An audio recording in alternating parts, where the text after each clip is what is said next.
गुरुपद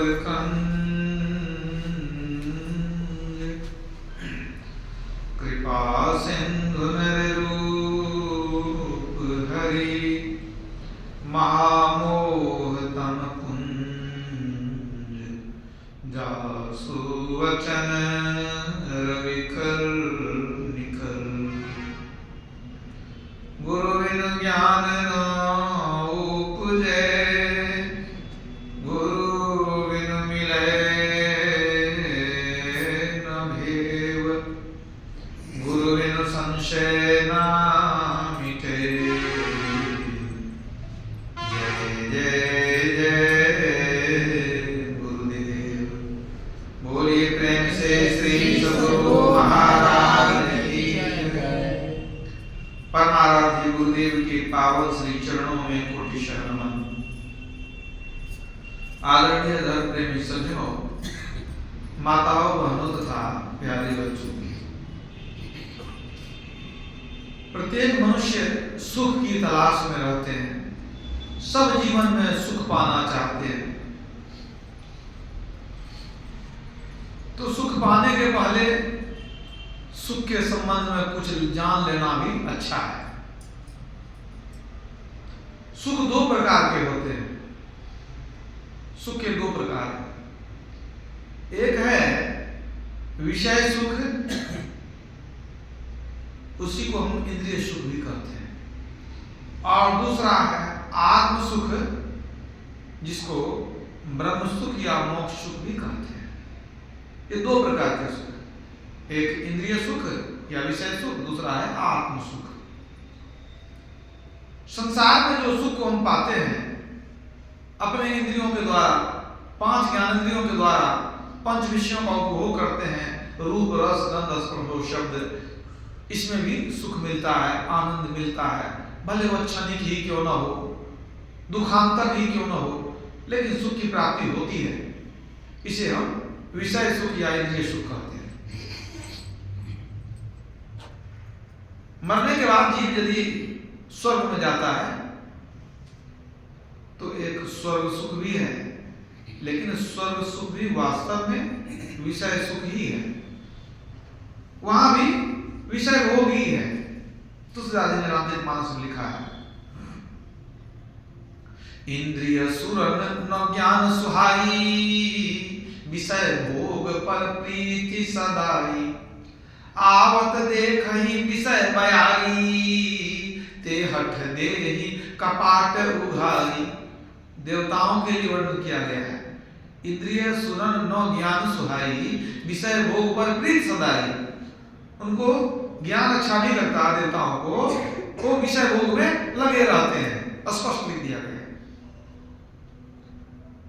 तो यहाँ हम लोग खाते हैं, पीते हैं, देखते हैं, सुनते हैं, ये विषय सुख है। यदि स्वर्ग चले गए तो वहां जो सुख है तो वहां भी यही सुख है, विषय सुख है। तो अब अंतर क्या है? अब यहाँ हमारी आयु छोटी होती है, इंद्रियों में भोगने की शक्ति कम होती है, अब भोग की सामग्री भी सीमित है।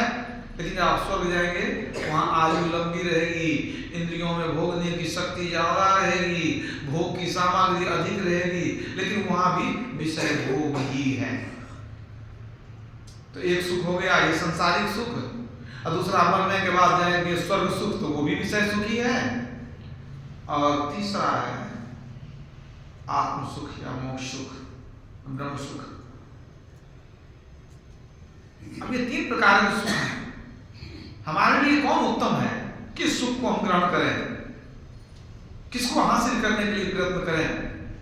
तो भगवान श्री राम ने जब प्रजाजनों को उपदेश दिया तो उन्होंने स्पष्ट कर दिया कि ये जो मनुष्य शरीर मैंने तुमको दिया है, यह विषय भोग के लिए नहीं दिया है। यही तो न कर फल विषय न भाई, ये शरीर विषय भोग के लिए नहीं है, साफ कर दिया। यहां तक कह दिया नरतनु पाय विषय मन देही पलट सिधाते सठ विषय। मनुष्य शरीर पा करके जो दिन रात विषय भोग में लगे हैं वे मूर्ख हैं, अमृत के बदले में विषपान कर रहे हैं। वे तो भगवान राम ने क्या कहा कि ये मनुष्य विषय भोग के लिए नहीं है, यही तन कर फल विषय न भाई। अब फिर एक लाइन जोड़ देते हैं, स्वर्ग स्वल्प अंत दुखदाई। स्वर्ग में जो सुख है वो भी थोड़ा है, सीमित है, अंत में दुख होता है, क्योंकि वहां से फिर पतन होने के बाद पशु पक्षी कीट पतंग के योनि में घूमना पड़ता है। तो जब हम तीन सुख को जान लिए, एक सांसारिक सुख है, एक स्वर्ग सुख है, और दूसरा स्वर्ग सुख, और तीसरा मोक्ष सुख या आत्म सुख। तो ये सांसारिक सुख के लिए तो भगवान राम ने कह दिया यही तन कर फल विषय भाई, ये शरीर विषय भोग लिया है नहीं। अब मर के स्वर्ग जाने की इच्छा यदि किसी को है तो कहते हैं स्वर्ग स्वर्ग स्वर्ग का सुख भी ठीक नहीं है, वो भी विषय सुख ही है, वो कोई आत्म सुख नहीं है। तब करना क्या है भाई? अब तो एक ही सुख बचा, मोक्ष सुख। उसके लिए भगवान राम ने क्या कहा? उसके लिए भगवान राम ने खूब स्पष्ट कर दिया कि हाँ बिल्कुल उसी मोक्ष सुख के लिए मैंने तुमको मनुष्य दिया है। साधन धाम मोक्ष कर द्वारा पाई यही परलोक संवारा, सो परत दुख पावई सिर धुनि धुनि पछताय, काल ही कर्म ही ईश्वर ही मिथ्या दोष लगा। तो जिस राम ने, जिस परमात्मा राम ने संसार के विषय सुख को विश्वत बता दिया, जहर की तरह बता दिया, जिस राम ने कह दिया कि स्वर्ग का सुख भी जो है स्वल्प है, दुखदायी है, वही राम क्या कहते हैं? इस शरीर के अंदर मोक्ष का द्वार है। ये मनुष्य शरीर की विशेषता हुई कि केवल मनुष्य शरीर में मुक्ति का द्वार है। हमारे गुरुदेव ने भी कहने की कृपा की, केवल नर ही तन से मुक्ति को पावहु, याते यातन दुर्लभ मुक्ति कमावहु। केवल मनुष्य शरीर से मुक्ति मिलेगी। और भगवान राम क्या कहते हैं कि इतना सुंदर मैंने तुमको शरीर दिया, मोक्ष का द्वार भी दिया, तब यदि तुमने परलोक नहीं बनाया या किसी व्यक्ति ने अगर परलोक नहीं बनाया, मोक्ष को पाने का चेष्टा नहीं किया, तो सो परत दुख पावई सिर धुनि पछताय। वो जन्म जन्म तक पछताते रहेगा, सिर धुन धुन करके रोते रहेगा। याद रखिए। तो भगवान राम का स्पष्ट संकेत है कि न सांसारिक सुख सही है और न स्वर्ग का सुख अच्छा है। मनुष्य के लिए एकमात्र अभिष्ट क्या है, लक्ष्य क्या होना चाहिए? मोक्ष सुख, मोक्ष की प्राप्ति। मोक्ष का मतलब ही है कि समस्त दुखों से छूट जाना, न शरीर में आएंगे न किसी प्रकार का दुख होगा। इसी को लोग भवसागर पार करना भी कहते हैं। भवसागर में दुख का समुद्र को पार कर गए, मन मुक्ति में चले गए। आवागमन से छूटना भी इसी को कहते हैं।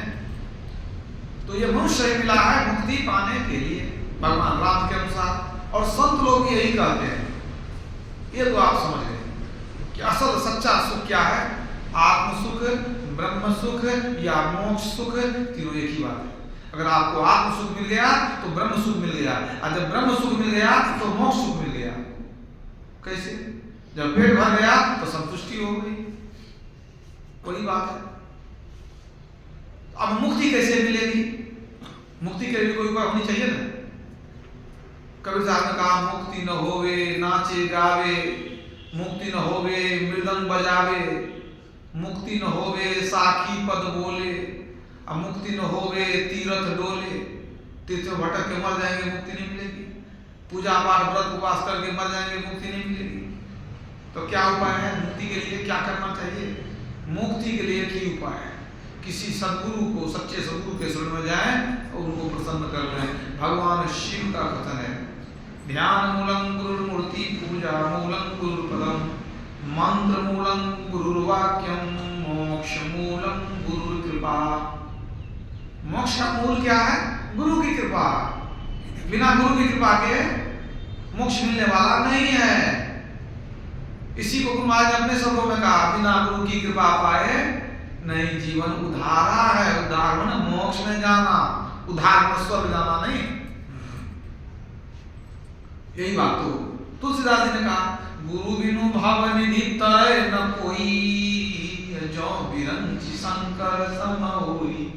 गुरु के बिना भवसागर को पार नहीं कर सकते। और भी कुछ संतवाणियां श्रवण कर लीजिए कि मुक्ति कैसे मिलती है। भगवान शिव की बात समझ गए, गुरु महाराज ने कह दिया, तुलसीदास जी ने लिख दिया, कबीर साहब कहते हैं, पंडित पढ़ी गुनी पची हुए, गुरु बिन मिले न ज्ञान, ज्ञान बिना नहीं मुक्ति है, सत्य शब्द प्रमाण। पढ़ के लोग पंडित मन के मर के पर लोग चले जाए, लेकिन गुरु के बिना ज्ञान नहीं, ज्ञान के बिना निर्वाण नहीं। निर्वाण माने मोक्ष, मतलब जिस ज्ञान से मुक्ति होती है वह ज्ञान गुरु ही देते हैं, दूसरे देने में सक्षम नहीं है। तो मुक्ति देने वाले गुरु हैं, दूसरे कोई दे ही नहीं सकते। राम बहुत कृपा कर देंगे, मुक्ति नहीं दे सकेंगे। याद रखिए, हमारे गुरुदेव पूज्यपाद संतरी प्रभु महाराज कहा करते थे कि भगवान चाहे तो हमको धनवान बना सकते हैं, लेकिन हमारा निर्माण और हमारा निर्वाण सदगुरु के हाथ में है। निर्वाण माने मोक्ष, मुक्ति। भगवान आपको धनवान बना सकते हैं, लेकिन मोक्ष नहीं दे सकते। मोक्ष आपको गुरु ही देंगे। तो कबीर साहब ने कह दिया कि गुरु के बिना ज्ञान नहीं, ज्ञान बिना मोक्ष नहीं। और गुरु नानक देव महाराज कहते हैं, गुरु करता गुरु करने जोग, गुरु परमेश्वर है भी होग, कहू नानक प्रभु इहे जनाई, गुरु बिन मुक्ति न पाइए भाई। अब इससे बढ़िया क्या कहा जाए? गुरु के बिना मुक्ति नहीं पा सकेंगे। साफ कर दिया, जिन्होंने पाया उन्होंने बताया।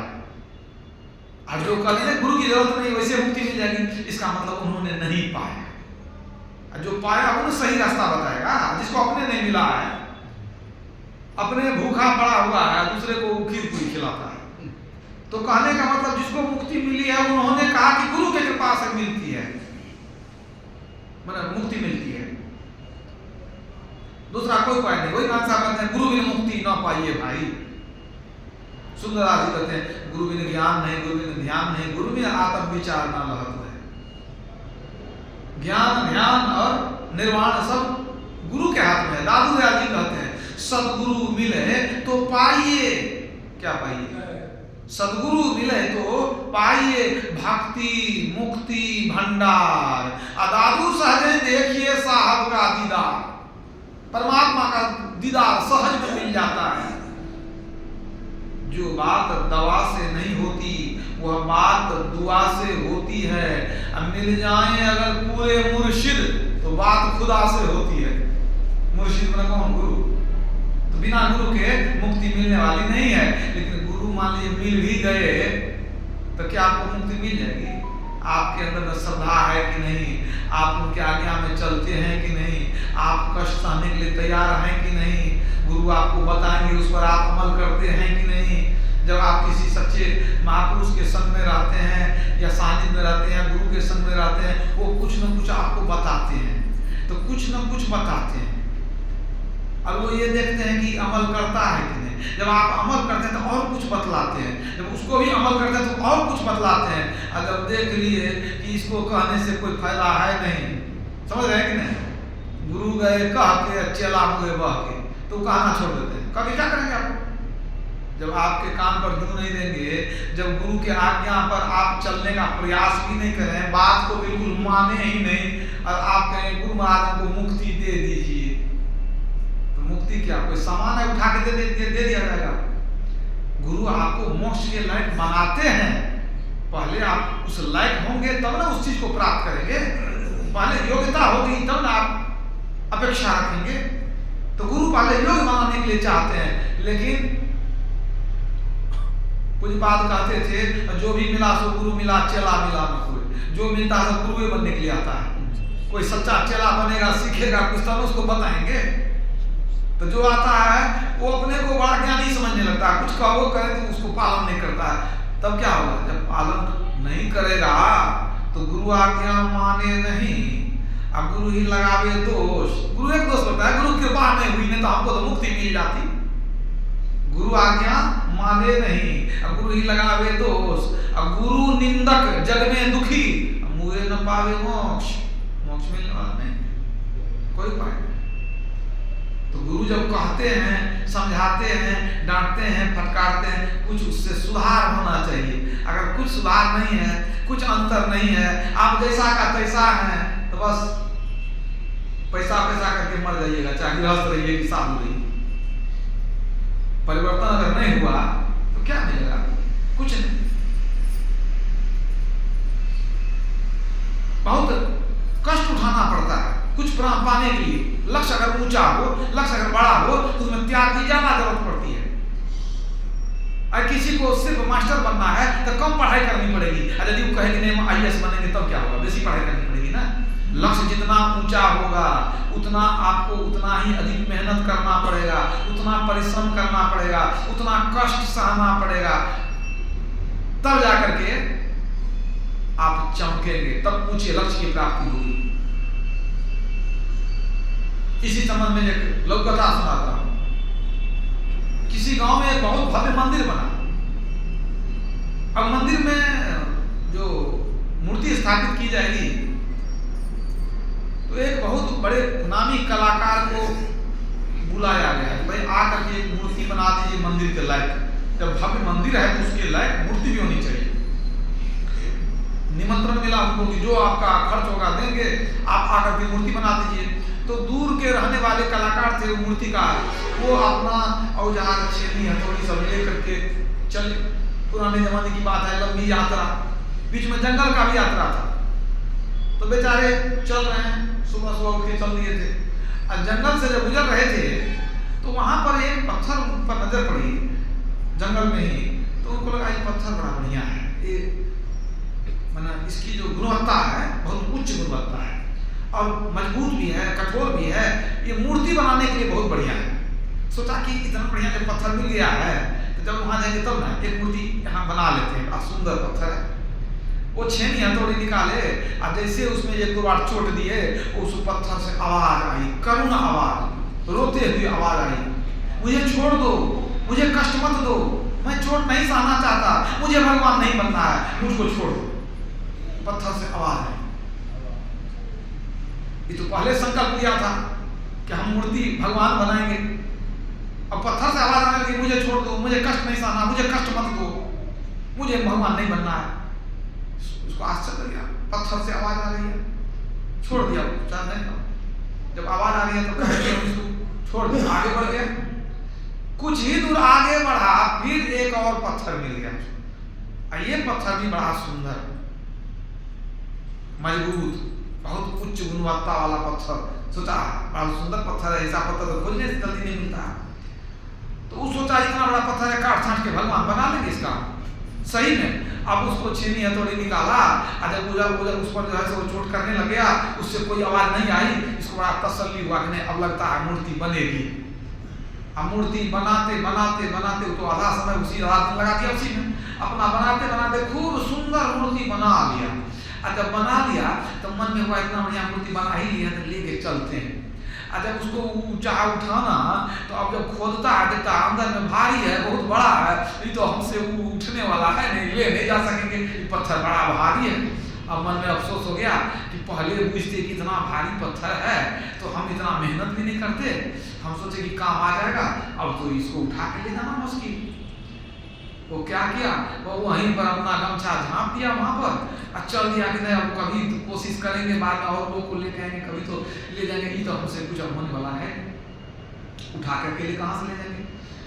और जब वहां पर चलते चलते जब वो पहुंच गए अपने लक्ष्य के पास, मैंने गांव में पहुंच गए जहाँ जाना था, तो वहां पर जो वहां के प्रधान थे गांव के, उनसे जाके मिले, कहा चलिए चलिए आपको दिखाते हैं, बहुत सुंदर जो है सो मंदिर बना कर तैयार किए हैं, आप ही की देर है, तो चलिए ऐसी ऐसी बात है। तो कलाकार को ले गए, मंदिर का दर्शन कराया, बहुत भव्य बहुत सुंदर मंदिर, लोगों में बड़ा उत्साह, क्या मूर्ति बना दीजिए, मूर्ति बना दीजिए। तो अब कुछ पत्थर ला करके रखे थे प्रधान जी, ये सब पत्थर की मूर्ति बना दीजिए। उन्होंने कहा ये पत्थर तो बढ़िया नहीं है, इस पत्थर की मूर्ति आप बनाएंगे इसकी चमक धीरे धीरे खराब हो जाएगी, आप धीरे धीरे ये पत्थर झड़ने लगेगा, तो एकदम टिकाऊ नहीं होगा, ये तो बढ़िया नहीं होगा। क्या करें तो अब तो मुहूर्त निकला चला जाएगा, कल परसों मुहूर्त है भगवान का जी का स्थापना का, प्राण प्रतिष्ठा का, तब क्या करें। तो कलाकार ने कहा तो एक काम कीजिएगा, थोड़ा कष्ट उठाना पड़ेगा आपको। हम जंगल में एक बहुत सुंदर पत्थर देखे और उसको काट छाट के बहुत समय लगा करके बहुत सुंदर भगवान की मूर्ति बना चुके हैं।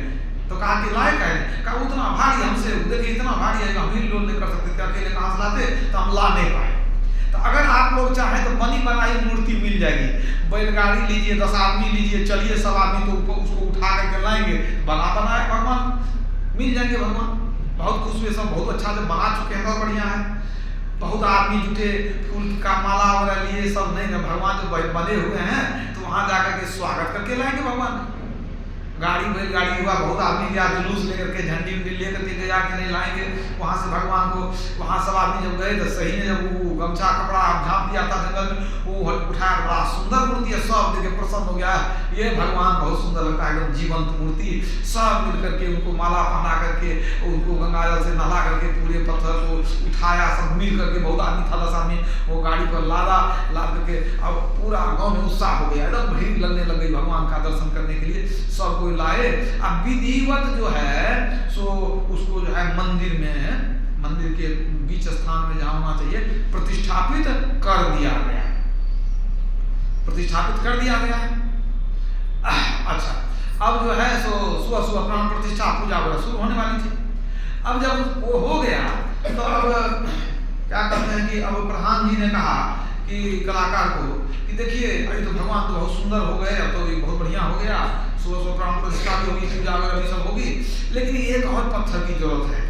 कहा क्या कीजिएगा पत्थर का? मजबूत टिकाऊ पत्थर चाहिए, जो मंदिर के ठीक बाहर में ही एक चबूतरा बनाया जाएगा, उस पर उस पत्थर को हम लोग जो है सो जमा देंगे। का क्या काम आएगा? कहा देखिए पहले नारियल फोड़ करके ही तो जाएंगे भगवान का पूजा करने, तो नारियल जो फोड़ा जाएगा तो उसके लिए मजबूत जगह चाहिए, मजबूत पत्थर चाहिए, जो तो सैकड़ों वर्ष, 1000 वर्ष टिकने वाला हो। तो ऐसा पत्थर कहाँ से लाएंगे? ये जो पत्थर है, कहते नहीं महाराज ये सब पत्थर नहीं चलने वाला है। तो अब सोचने लगे क्या करें, तो कलाकार ने कहा हाँ एक और पत्थर हम देखे थे वो जो जंगल में था, तो एक और पत्थर हम छोड़ दिए थे, तो चलिएगा एक बार फिर से, तो वो पत्थर भी ले आएंगे। 2-4 आदमी को नौकर चाकर भेज दिया, जो पत्थर उठा के ले आओ, वो कोई भगवान नहीं है कि माला लेके जाएंगे, ठीक है। तो 2-4 आदमी गए गाड़ी लेकर के, एक पत्थर जो जंगल में और छोड़ दिया था पहले, जिससे कि आवाज आई थी कि नहीं नहीं नहीं हमको मत छेड़ो, हमको मतलब कष्ट मत दो, मुझे भगवान नहीं बनना है, मुझे बहुत दर्द हो रहा है। तो वो पत्थर को ये लोग गए, और फिर कलाकार वो पत्थर खोज करके उठा करके लाया, बड़ा मजबूत पत्थर था वो भी ला करके, और ठीक मंदिर के बाहर में उसको चबूतरा पर उस पत्थर को जमा करके स्थापित कर दिया गया। सुबह सुबह जो है बहुत लोगों की भीड़ हुई, और पंडित लोग आए, सबने प्राण प्रतिष्ठा किया, और सुबह से लंबी भीड़, लंबी कतार लग गई लोगों की पूजा करने के लिए। और सुबह से जैसे ही प्राण प्रतिष्ठा हुई, बस अब सब लोग लाइन लगा करके पंक्तिबद्ध होकर के सब आदमी नारियल फोड़े, सब जाके पूजा करे, दिन भर वहां भीड़ लगी रही, एकदम मेला लग गया वहां, बहुत जो है उत्साह, उत्सव का माहौल हो गया, दिन भर पूजा चलती रहा। अब देखिए रात का समय हुआ, जब पूजा पूरा समाप्त हो गया, तो पट पुजारी जो है साफ सुथरा करके और पट सब बंद करके अब वहां से लोग चले गए। जब चले गए तो रात्रि के समय, अब देखिए एक पत्थर अंदर में है, भगवान बने हुए हैं, एक पत्थर बाहर में। तो बाहर वाला जो पत्थर था वो कहता है अंदर वाले पत्थर से कि भाई तेरी तो मौज है, तुमको तो फूल माला से स्वागत करके लाया गया, तुमको लोग चंदन लगाते हैं और जल चढ़ाते हैं, प्रणाम करते हैं, फूल चढ़ाते हैं, आदर करते हैं, कितना तेरा भाग्य कितना सुंदर है। और मेरा भाग्य देखो सुबह से इतना नारियल फोड़ा है कि हमारा माथा खराब हो, और जो आता है सब नारियल फोड़ता है, हम तो परेशान हो गए, हमारा जीवन नरक हो गया।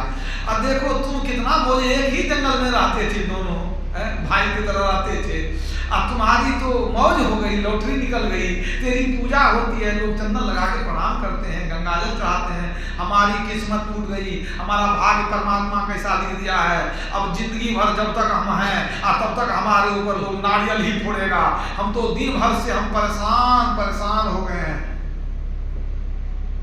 अंदर वाला जो भगवान बन चुका था पत्थर, उसने कहा तू कहता है कि हमको बहुत मौज है, बहुत घी मिठाई वगैरह चढ़ता है, इतना हमको लहा तो लहा, लेकिन सहा कितना सो बता,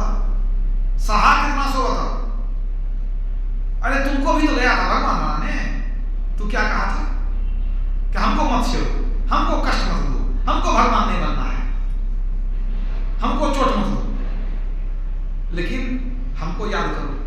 कष्ट झेले हम, कितना छेनी और हथौड़े का मार हम झेले हैं, बहुत कष्ट झेले हैं, तब जाकर के आज भगवान बने हैं। लेकिन भाग्य तो तेरे दरवाजे पर ही पहले दे गया था, वो तू ही भगवान बनने वाला था, तू अभागा, तू कह दिया कि कष्ट कौन सहे, तो कष्ट नहीं सहा तो जिंदगी भर कष्ट सहते रहो।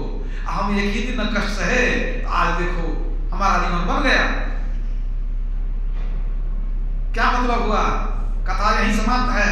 समर में घाव खाता जो उसी का मान होता है, छिपा उस वेदना में अमर बरदान होता है। सृजन में चोट सहता जो छेनी और हथौड़े का, वही पाषाण मंदिर में कहीं भगवान होता है। श्री सद्गुरु महाराज की जय। जीवन जीना आसान नहीं होता, बिना संघर्ष के कोई महान नहीं होता। जब तक न पड़े हथौड़े की चोट, पत्थर भी कभी भगवान नहीं होता। मिटा दे अपनी हस्ती को यदि कुछ मर्तबा चाहे, कि दाना खाक में मिलकर गुले गुलजार होता है। एक बट वृक्ष का एक बीज है, वो मिट्टी में जाकर के अपने को सड़ाता है, गलाता है, कितना कष्ट आता है, उसके बाद अंकुर होता है, बहुत बड़ा एक वृक्ष बन जाता है, सैकड़ों पक्षियों का आश्रय हो जाता है।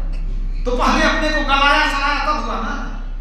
अगर कहेंगे नहीं नहीं हमको वो सब नहीं चाहिए, हम भले आराम से जीते हैं, हमको कष्ट नहीं झेलना है, कष्ट अभी नहीं झेलना है, तो जन्म जन्म कष्ट झेलो। अभी कष्ट झेल लोगे, जन्म जन्म का कष्ट खत्म हो जाएगा। इस कथा से ही पता चलता है। अब तो ऐसा होए रहो जैसा माटी मोय आपा सौंपी कुम्हार को, और जो कुछ हो सो हो। मिट्टी जब अपने आप को सौंप देती है कुम्हार को, तो कुम्हार क्या करता है? अरे पहले मिट्टी को कोड़ता है, फोड़ता है, कूटता है, उसके बाद पानी देकर के सानता है, लात से भी सानता है, मारता है, उसके बाद वो बर्तन या भगवान बनाता है, उसके बाद भी वो ठोकता है ऊपर से। तो अब तो ऐसा हो रहो जैसा माटी को है, माटी की तरह हो जाओ।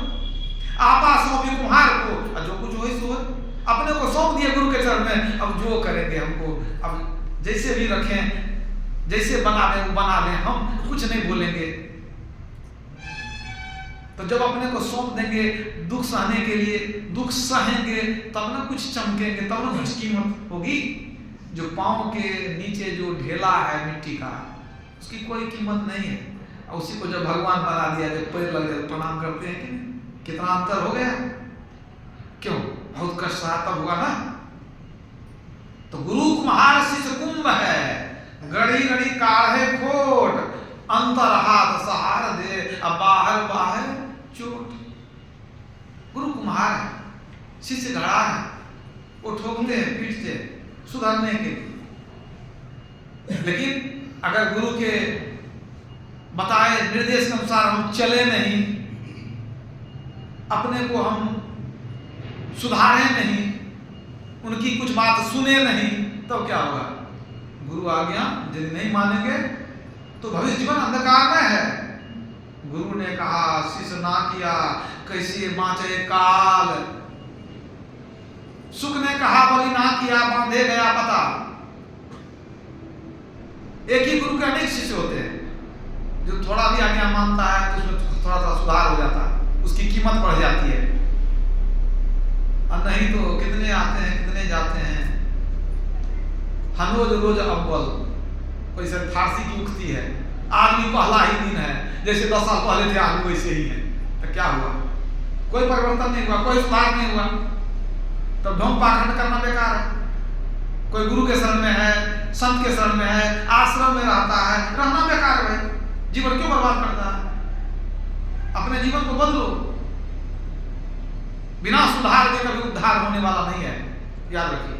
तो पहले सुधार होगा तब उद्धार होगा। सुधार कैसे होगा? सत्संग और गुरु की कृपा से। कृपा तो गुरु देते हैं। कुछ लोग कहते हैं गुरु की कृपा नहीं होती है, होती तो हमारा भी जीवन बदल जाता। गुरु कृपा होती है, हम लोग कृपा देने के योग्य नहीं। एक व्यक्ति गुरु महाराज को कह दिया कि गुरु महाराज कृपा नहीं होती है, कृपा हो किया जाए। गुरु महाराज ने कहा हमारी कृपा रोज जाती है तेरे यहाँ, ब्राह्मण मुहूर्त में प्रत्येक दिन मेरी कृपा जाती है, तू सोया रहता है, कृपा कहाँ से मिलेगी? श्री सतगुरु महाराज की जय। हमारी कृपा लौट कर आ जाती है, समझ लीजिए। तो गुरु की कृपा को ग्रहण करने लायक आपको बनना पड़ेगा। पूर्णिया जिले में जलालगढ़ है, वहां पुराने सत्संगी थे, मारवाड़ी परिवार था उनका, नाम था लक्ष्मी बाबू, बड़े अच्छे भक्त थे गुरु महाराज के। गुरु महाराज यथाशक्ति वो सेवा भी करते थे, कभी कभी धारा आश्रम जाते थे दर्शन करने के लिए, वहां से कुछ मांगते वगैरह नहीं थे। बेटे की शादी किए, घर मतलब सब कुछ संपन्न था, कोई दिक्कत नहीं थी। अब लेकिन अब उसके उनके बहू को, मतलब बेटे की शादी में बहू आई, संतान हो मर जाए, संतान हो मर जाए, 1 2 3 एक संतान नहीं रहा, मतलब जैसे हो मर जाए। एक दिन लक्ष्मी बाबू की पत्नी बड़ा जिद की, चलिए ना बहू को लेकर चलते हैं, गुरु महाराज से आशीर्वाद लेंगे। बहुत जब किया तो लक्ष्मी बाबू कुछ मांगना नहीं चाहते थे गुरु महाराज से, फिर भी अब चले गए लोग। तो लक्ष्मी बाबू की पत्नी जो थी बूढ़ी, तो बहू को लेकर के गई गुरु महाराज को प्रणाम की धर्म आश्रम में, अपना दुख सुनाई। गुरुदेव बड़ा बेटा यही है, शादी किए है, संतान होती है लेकिन टिकती नहीं है, जन्म होने के बाद ही मर जाती है, कई बच्चे खत्म हो गए, गुरुदेव कृपा किया जाए।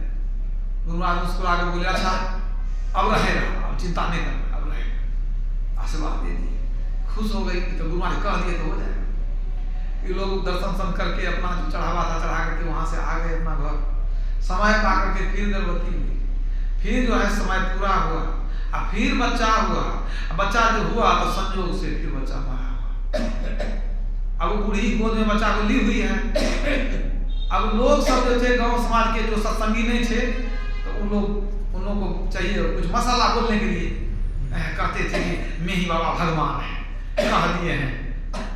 अब बच्चा तो मरले हुआ है, कोई कुछ के कोई बड़ा बहुत संत है, अंतर्यामी है, शक्ति है उनमें, तो कहाँ बच्चा को जिला देते। तो सब देखा, अब अभी बूढ़ी गोद में लेकर रो रही है अपना कि बच्चा तो मरा हुआ है। अब लोग सब कह ला उसको गाड़ देते हैं, पहले भी बच्चा को गाड़ देता था। अब जो गया, अभी बूढ़ी कहने नहीं गुरु महाराज कहे हैं नहीं कुछ होगा, गुरु महाराज कहे हैं जी जाएगा।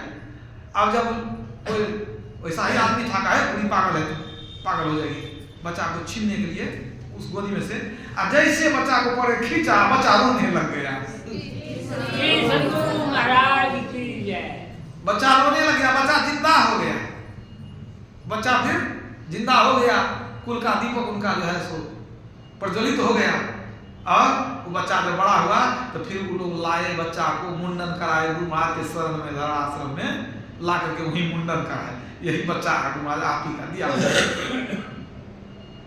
कितने चीजों की प्राप्ति हुई है हम लोगों ने देखा, लेकिन सबको नहीं होता है। क्यों नहीं होता है?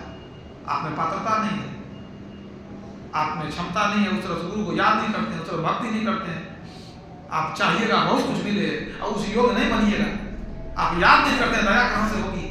तो मैंने आपको बताया कि गुरु महाराज कैसे थे कि मुर्दा को जला दिए, कई बार मुर्दा को जलाए हैं गुरु महाराज, एक दो बार, कई बार।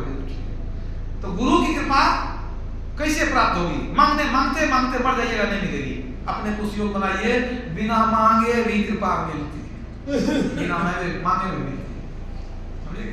आप में योग्यता होनी चाहिए, मतलब श्रद्धा हो, विनम्रता हो, आज्ञा पालन करते हो, पवित्रता हो, जीवन में कुछ नियमितता हो, कुछ नियम नहीं, नियमितता नहीं, अस्त व्यस्त जीवन जीते हैं आप, किसी चीज का आपके पास नियम नहीं है, कोई तरीका नहीं है।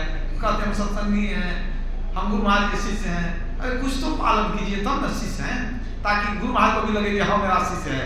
ऐसे ऐसे शिष्य है जो गुरु महाराज का नाक कटाते हैं, तो नाक कटाने वाले शिष्य हैं, उन पर क्या कृपा होगी गुरु महाराज की? तो गुरु देने के लिए तैयार हैं, हम लोग लेने के लिए तैयार नहीं है। गुरु ने सब कुछ दीन देत कछु ना रहियो, हम ही अभागिन नारी सुख तजी दुख लहियो। गुरु सब कुछ देने वाले हैं, कल वृक्ष है, सब कुछ देते हैं, हम लोग सुख वाला दुख लेते हैं। क्यों? संसार का चीज मांग के लेते हैं तो वो दुखी नहीं होगा। संसार का चीज लीजिएगा, जब संयोग होगा तो आनंद आएगा, वियोग होगा तो रोइएगा बैठ करके, हंसते रहिए रोते रहिए। जो चीज मांगने का सो मांगते नहीं। गुरु से भक्ति मांगिए, शक्ति मांगिए जिससे कि आत्मबल बढ़े, पवित्रता मांगिए। अब मांगने से सिर्फ नहीं होगा, कोशिश भी करना पड़ेगा। मांगिए भी, कोशिश भी कीजिए। कुछ बात संसदी प्रभु महाराज कहा करते थे, किसी प्रभु से प्रार्थना करना अच्छी बात है, लेकिन प्रार्थना सिर्फ करने से नहीं प्राप्ति होती है। आपकी उद्यमशीलता भी होनी चाहिए, क्रियाशीलता भी होनी चाहिए। मतलब सही दिशा में प्रयास कीजिए और तब गुरु से प्रार्थना कीजिए। गुरु कहते थे, हिम्मते मर्दा मददे खुदा। पहले आप प्रयास भी कीजिए और गुरु से प्रार्थना भी कीजिए। तो गुरु कहते थे कि मान लीजिए आप सही दिशा में प्रयास नहीं करते हैं, गुरु की कृपा के लिए प्रार्थना करते हैं, तो कैसे मिलेगा। उदाहरण देके बताते थे कि मान लीजिए भागलपुर स्टेशन पर कोई व्यक्ति चला जाए, ठीक है, और वो क्या करे, विक्रमशिला ट्रेन में बैठ जाए और तब भगवान से विनती करे, गुरु से विनती करे, हे प्रभु, हे गुरुदेव, हमको सकुशल हावड़ा पहुंचा दीजिए। तो क्या विक्रमशिला में बैठ करके कोई हावड़ा पहुंचेगा? नहीं पहुंचेगा।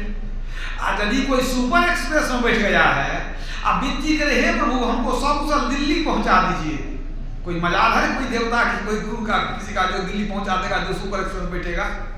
अरे पहले तो दिमाग से काम लीजिए। आपको दिल्ली जाना है तो विक्रमशिला में बैठिए, अब उसमें बैठिए, कम से कम आके बैठना पड़ेगा ना। अभी आप घर से निकले भी नहीं, कहिएगा सकुशल दिल्ली पहुंचा दीजिए, कैसे पहुंचा देंगे आपको? जाके पहले ट्रेन में बैठिए, तब तो विनती कीजिए, सही ट्रेन में बैठिए।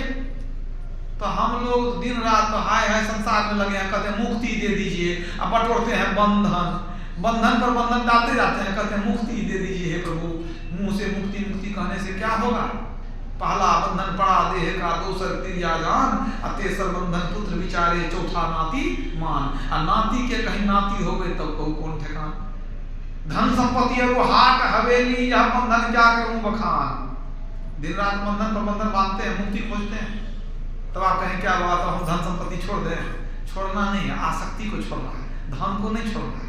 धन के बीच में सोइए, रुपया बिछा के सोइए, आसक्ति नहीं रहनी चाहिए। मतलब ये सबसे बड़ी बात है। धन रहना कोई हानिकारक बात नहीं है, धन आगे जाए उसको शुभ काम में लगाइए, आसक्ति नहीं हो, मोह नहीं हो। ये नहीं कि उसमें से कुछ, अगर एक गड्डी नोट का हरा गया तो 10 दिन खाएंगे नहीं, पिएंगे नहीं, दिन रात वही करते रहेंगे, गुरु महाराज को भूल करके बस रुपये को याद करते रह जाइए। यही हुआ मोह, यही हुआ आसक्ति। आसक्ति नहीं होनी चाहिए। संत लोग को क्या है, संत लोग को सोना के सिंहासन बैठा दीजिए, क्या फर्क पड़ता है उनको? कोई आसक्ति नहीं। कह दीजिए उधर करके लकड़ी पर बैठ जाइए, लकड़ी पर बैठ जाएंगे, वो क्या फर्क पड़ा? सोना पर बैठे, आप कहेंगे सोना के सिंहासन बैठते हैं तो इनको तो ये तो बहुत भोग विलास में रहते हैं।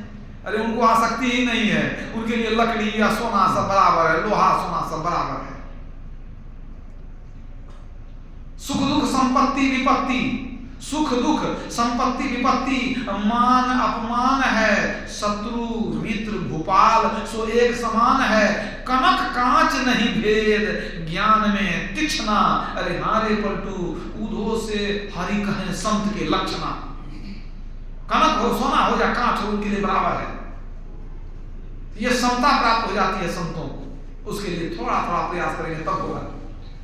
और गुरु सेवा से क्या प्राप्ति हो सकती है? पूज्य पाद आज कहते थे, नहीं कुछ जान तो सेवा ठान, निष्ठा पूर्वक सेवा करेंगे तो आपके अंदर अहंकार खत्म होगा, पात्रता होगी, श्रद्धा बढ़ेगी, तब गुरु कुछ कुछ ज्ञान देंगे, तब उसमें अटेगा आपके हृदय में। तो सेवा करने से कितना बड़ा मेवा मिलता है आप देखते हैं।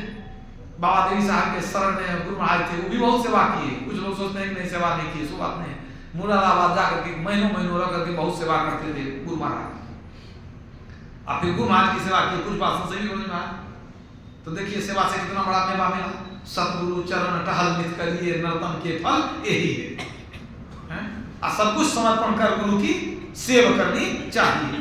भगवान ने क्या कहा? गुरु पर पंकज सेवा, तीसरी भक्ति अमान। ये तीसरी भक्ति है गुरु की सेवा।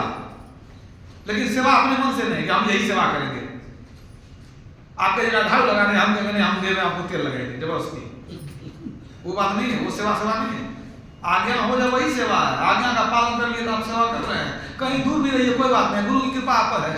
गुरु की दृष्टि ऐसी है कि कहीं है तो आपके ऊपर गुरु की दृष्टि है, बशर्ते कि आप उनकी आज्ञा का पालन करते रहें। कोई नजदीक में रह करके भी उतनी गुरु सेवा नहीं कर सकता है, और कोई दूर रह करके भी गुरु की बहुत ज्यादा सेवा कर सकता है। ये व्यक्ति पर निर्भर करता है, सेवा की क्षमता पर निर्भर करता है। एक छोटा सा प्रसंग सुनाता हूँ, उसके बाद वाणी को विराम दूंगा। पंजाब में एक बहुत अच्छे महात्मा हुए, बाबा फरीद फकीर हुए, एक अच्छे महात्मा। वो अपने जवानी में अपने गुरु की बहुत सेवा किए थे, बाबा फरीद। उनके गुरु का नाम था कुतुबुद्दीन बख्तियार काकी। कुतुबुद्दीन बख्तियार काकी उनके गुरु का नाम था, सूफी फकीर। वो 12 वर्ष तक अपने गुरु की बहुत कठोर सेवा की, तब उनको ज्ञान की कुछ प्राप्ति हुई। बहुत सेवा करते थे। अब 12 वर्ष पूरा होने वाला था। एक घटना है, सुना देता हूँ। 12 वर्ष पूरा होने ही वाला था। गुरु महाराज अचानक एक दिन मौज हो गई तो ब्राह्मण मुहूर्त में उठे 3 बजे। कहते हैं फरीद, बाबा फरीद नाम था ना, सेवा को कहते हैं फरीद। अरे पानी गर्म करो, स्नान करेंगे, आज मौसम थोड़ा ठंडा हो गया, पानी गर्म करके लाओ। अब उस जमाने में दिया सलाई होती नहीं थी सबके पास। लोग क्या करते थे, आग को चूल्हा में झांप करके रखते थे। अब वहां भी चूल्हा में आग को झांप करके रखा गया था। रात में बेमौसम बरसात हो गई थी, मौसम ठंडा हो गया, तो बेमौसम की जो बरसात हुई तो आग बुझ गई। अभी खोजते आग नहीं है, वो ब्राह्मण में 3 बजे कह दिए कि भाई पानी गर्म करो, स्नान करेंगे, तब ध्यान पूजा करेंगे। अब वो जो है सो खोजने के लिए गए, एक आध घर में गए, देखते हैं सब यहाँ वही हालत की बात में चूल्हा है और चूल्हा में आग नहीं है। सोचने लगे क्या करें, तो इधर उधर घूमते घूमते दूर से उनको धुआं दिखाई पड़ी।